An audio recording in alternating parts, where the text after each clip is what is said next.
Picture this: America 1979.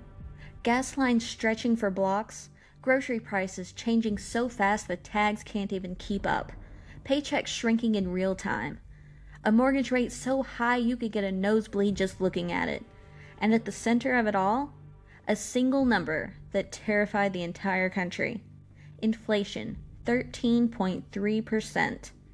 A number that meant your money was dying, your savings were evaporating, your future was eroding every month you waited. America wasn't just struggling, America was losing control. And that's when the White House calls in a man who looks like he was carved out of a granite quarry. Paul Volcker, 6'7", cigar in hand, voice like gravel. A new Fed chair who walked into the Federal Reserve and said, "All right, enough." And here's where it gets wild, because Volcker didn't fix inflation with speeches or optimism or vibes. He took the US economy and slammed the brakes hard. He raised interest rates so high, so fast, that people thought he had lost his damn mind. Farmers protested outside the Fed building. Congress tried to bully him. Small businesses begged him to stop.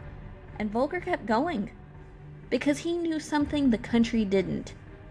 Sometimes the only way to put out a fire is to burn away everything that keeps it going. And whether you realize it or not, your mortgage, your car loan, your credit card rate, your job security, your savings, your future, all of it still lives in the shadow of what Paul Volcker did.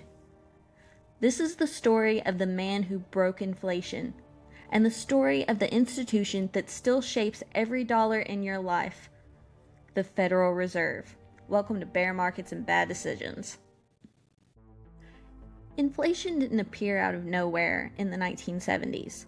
It had been building for more than a decade, slowly, steadily, like a pot of water that nobody bothered to turn off. America had lived through two major oil shocks, a long, expensive war in Vietnam, a massive expansion of government programs, and a Federal Reserve that kept trying to please everyone by pumping money into an economy that was already running hot. Prices rose. Businesses raised wages to keep up, then raised prices again to cover the higher wages. Workers demanded even higher pay, and the cycle fed on itself. Economists call this the wage price spiral. Most Americans just call it a nightmare, because when inflation hits everything at once, gas, groceries, rent, mortgage, clothing, you don't adjust, you panic. And the worst part wasn't the rising prices, it was the expectation. People started planning their lives around inflation. They bought things early because they assumed they'd be more expensive later. They signed contracts with automatic cost of living increases. Businesses raised prices preemptively, not because they had to, but because they believed everyone else would. Inflation wasn't just a number, it was a mindset. And the Federal Reserve, the institution that's supposed to keep the economy steady, kept trying half measures, tiny rate hikes, token policy changes, speeches about commitment that nobody believed. Markets could smell the hesitation, and inflation kept climbing. By the time Volcker walked into the Fed, the economy wasn't overheating, it was already on fire. People didn't trust the government, they didn't trust the Fed, they didn't even trust their own money. And confidence is the oxygen of a modern economy. Once it burns away, everything else begins to collapse. That was the world Paul Volcker inherited. A world where inflation had become the villain, and every tool used to fight it had already failed. And Volcker, he had no interest in half measures, because he knew something everyone else refused to accept. You can't negotiate with inflation, you have to break it. And breaking it would mean breaking a lot of other things too. Before we talk about how Volcker broke inflation, we need to talk about the machine he was operating.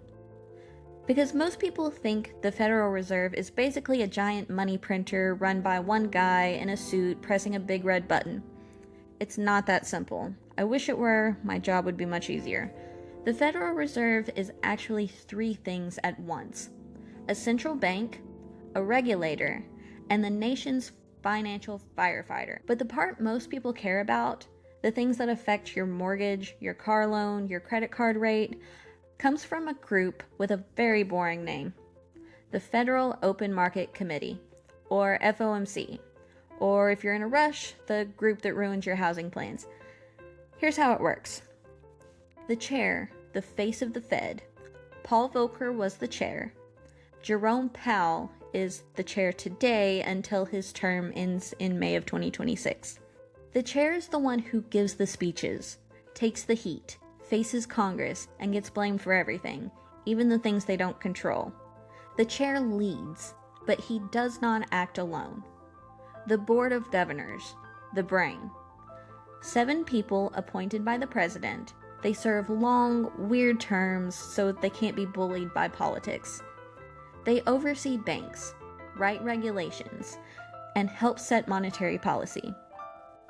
If the Fed were an operating room, these are the surgeons saying, "We can make the adjustments, just not the kind you'll survive without anesthesia." The FOMC, the people who actually vote on interest rates. This is the main event. 12 voting members. The 7 governors, the New York Fed president, and 4 other regional Fed presidents who rotate yearly. They meet 8 times a year to decide whether to raise rates, lower rates, or hold steady. And the vote, not the chair's vibes, not the headlines, not Twitter, is what determines the federal funds rate. That's the overnight rate banks charge each other to borrow money. It's short-term, ugly, technical, deeply unsexy. But it's the anchor of our entire financial system, because when that rate moves, every other rate in the economy reacts. Not instantly, not perfectly, but reliably. And here's where we need to clear up one of the biggest economic myths. The Fed does not set your mortgage rate. They don't call Wells Fargo and say, "Hey, make it 6% today." Mortgage rates follow the 10-year Treasury yield, which is set by the markets, not by the Fed. And when markets think inflation is about to rise, the 10-year rises too, taking your mortgage rate right up along with it. Same with car loans, same with personal loans, same with most credit products. The Fed moves the short-term rate, the markets move the long-term ones. But when the Fed raises rates fast and hard like Volcker did, it sends a message loud enough to shake the bond market awake. Things are about to get painful. And markets respond by raising long-term rates because they expect the economy to slow and credit to tighten. So when you hear the Fed raised rates today, what really happened was 12 people sitting around a table with name tags and coffee voted to make borrowing more painful, so the rest of us would slow down our spending. That's it. That's the mechanism. No smoke, no magic, just incentives and consequences. And in 1979, Paul Volcker walked into that room, looked at the inflation numbers, looked at the economic mess he inherited, and said, "We're done playing around." And that's when things got brutal. When Paul Volcker took over the Federal Reserve, inflation wasn't just high, it was undefeated. Every attempt to tame it failed, and the public had stopped believing anything the Fed said. Volcker understood the core problem. Inflation wasn't just a number, it was a belief system. People expected prices to rise, so prices rose. Businesses expected costs to rise, so they raised prices in advance. Workers expected inflation to erase their paychecks, so they demanded higher wages. The only way to break that cycle was to convince the entire country brutally and unequivocally that inflation had finally met its match. And Volcker had only one weapon big enough: interest rates. Sky high, face melting, economy stopping interest rates. Most Fed chairs move cautiously, quarter point here, quarter point there. Volcker walked into the FOMC like a man carrying an axe. He raised the federal funds rate to levels the country had never seen before: 15%, 17%, 19%. Mortgage rates? They shot up to 18%. Imagine trying to buy your first home at 18% interest. You'd need courage, optimism, and possibly a sedative. Car loans became unaffordable. Credit dried up. Construction slowed to a crawl. Some contractors shut down entirely because no one could finance new builds. Farmers were hit the hardest. Many had borrowed heavily during the inflation years, expecting prices to keep rising. Instead, their interest payments exploded. Tractors were repossessed. Land was lost. Families that had worked the same farms for generations were suddenly staring at foreclosure notices. Some farmers drove their tractors to the steps of the Federal Reserve in a full-blown protest, a sight that still feels surreal today. Miles of tractors parked outside of a marble building that most Americans had never even thought about. Small businesses folded, manufacturing jobs evaporated, unemployment soared above 10%, politicians panicked. Congress raged. Newspapers called Volcker every synonym for reckless they could find in the thesaurus. And Volcker? He stayed exactly where he was, mostly in his office, sometimes in front of Congress, always with the same gravelly calm. Because he knew something no one else would admit. You can't stop inflation painlessly after you've let it run wild for a decade. The cure is painful because the disease was ignored. And slowly, very slowly, the economy began to change. Businesses stopped assuming prices would rise. Consumers stopped panic buying. Wage price spirals calmed. People stopped building inflation into every contract, every sale, every conversation.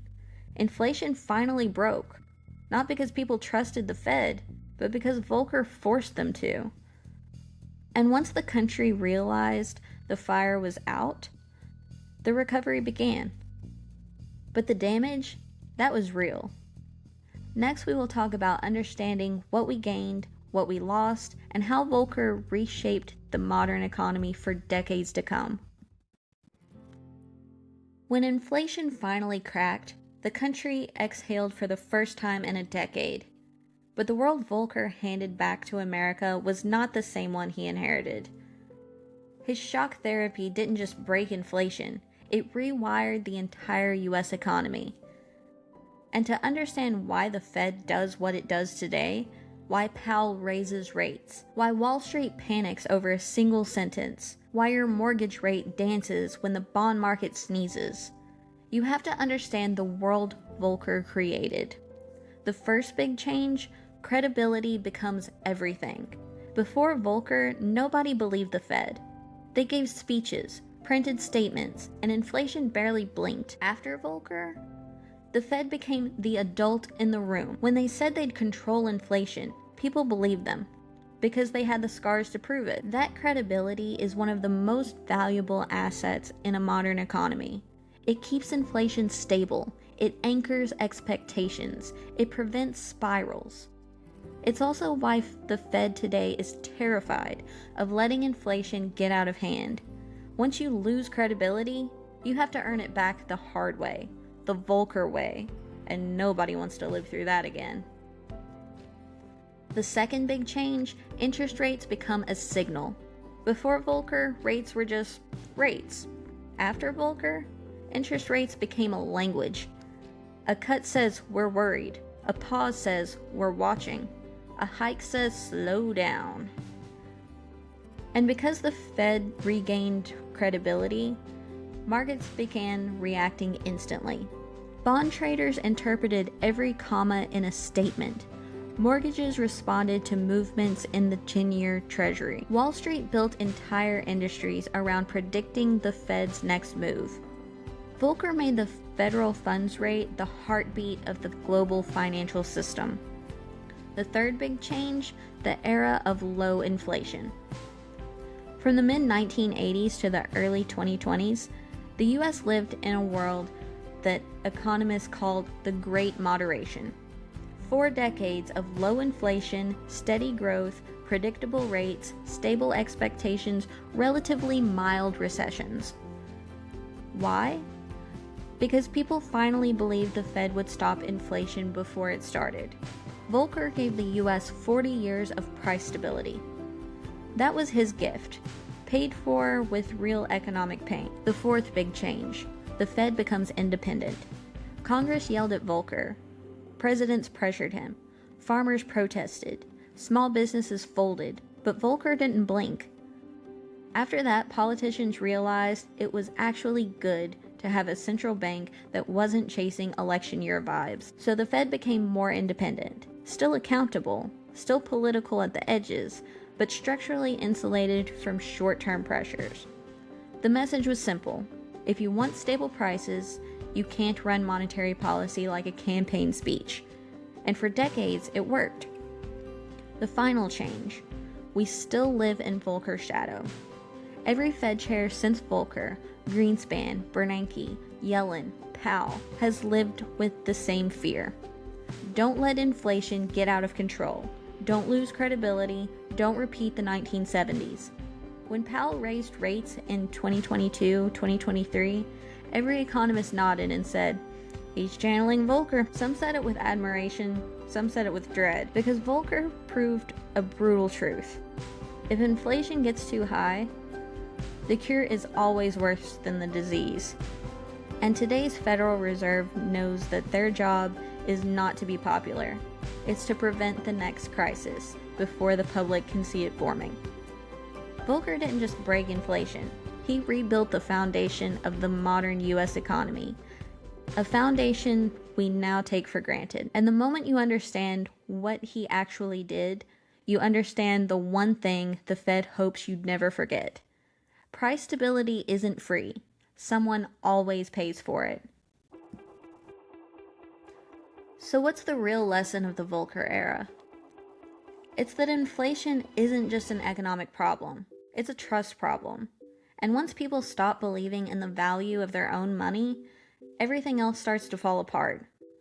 Volcker didn't save America by being gentle. He saved it by being willing to make the decision no one else wanted to make.